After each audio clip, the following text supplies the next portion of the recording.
Big breaking news. ಇನ್ನು ಮುಂದೆ ಎಟಿಎಂನಲ್ಲಿ ನೀವು 10 ರೂಪಾಯಿ, 20 ರೂಪಾಯಿ, 50 ರೂಪಾಯಿಯ ನೋಟನ್ನು ಡ್ರಾ ಮಾಡಿಕೊಳ್ಳಬಹುದು. ಹಾಯ್, ಹಲೋ, ನಮಸ್ತೆ. ನಾನು ನಿಮ್ಮ ಸಿದ್ದೇಶ್ ಚಂದ್ರ ಪೆಂಡಾರನಹಳ್ಳಿ. ಇದು ನಿಮ್ಮ ಸಿದ್ದು ಕ್ರಿಯೇಷನ್ ಯೂಟ್ಯೂಬ್ ಚಾನಲ್. ಇದುವರೆಗೆ ಎಟಿಎಂ ಯಂತ್ರಗಳಿಂದ ಕೇವಲ 100, 200 ಮತ್ತು 500 ರೂಪಾಯಿಯ ನೋಟುಗಳು ಮಾತ್ರ ಸಿಗ್ತಾ ಇತ್ತು. ಕೆಲವು ಎಟಿಎಂಗಳಲ್ಲಿ 100 ರೂಪಾಯಿ ನೋಟ್ ಕೂಡ ಸಿಗ್ತಿರಲಿಲ್ಲ. ಆದರೆ ಚಿಂತಿಸದಿರಿ, ಇನ್ನು ಮುಂದೆ ಎಟಿಎಂಗಳಲ್ಲಿ 10 ರೂಪಾಯಿ, 20 ರೂಪಾಯಿ, 50 ರೂಪಾಯಿಯ ನೋಟುಗಳು ಸಿಗಲಿದೆ. ಹಲವು ಬ್ಯಾಂಕುಗಳು ಈಗಾಗಲೇ ತಮ್ಮ ಎಟಿಎಂ ಯಂತ್ರಗಳಲ್ಲಿ ಈ ಬದಲಾವಣೆ ತರಲು ತಾಂತ್ರಿಕ ಸಿದ್ಧತೆಯನ್ನು ಆರಂಭಿಸಿವೆ. ಗ್ರಾಮೀಣ ಮತ್ತು ಪಟ್ಟಣ ಪ್ರದೇಶಗಳಲ್ಲಿ ಸಣ್ಣ ನೋಟುಗಳ ಬೇಡಿಕೆ ಹೆಚ್ಚಿರೋದ್ರಿಂದ ಈ ನಿರ್ಧಾರ ಕೈಗೊಳ್ಳಲಾಗಿದೆ. ಇದರಿಂದಾಗಿ ಚಿಲ್ಲರೆಗಾಗಿ ಜನರು ಪರದಾಡುವುದು ತಪ್ಪಲಿದೆ.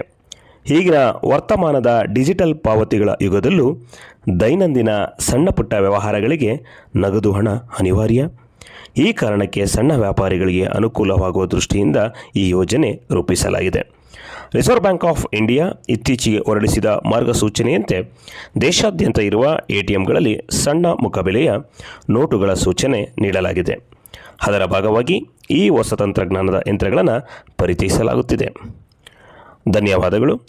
ಈ ರೀತಿಯ ಉತ್ತಮ ಮಾಹಿತಿ ಇರುವ ವಿಡಿಯೋ ನೋಡಲು ಸಿದ್ದು ಕ್ರಿಯೇಷನ್ ಯೂಟ್ಯೂಬ್ ಚಾನಲನ್ನು ಸಬ್ಸ್ಕ್ರೈಬ್ ಮಾಡಿ.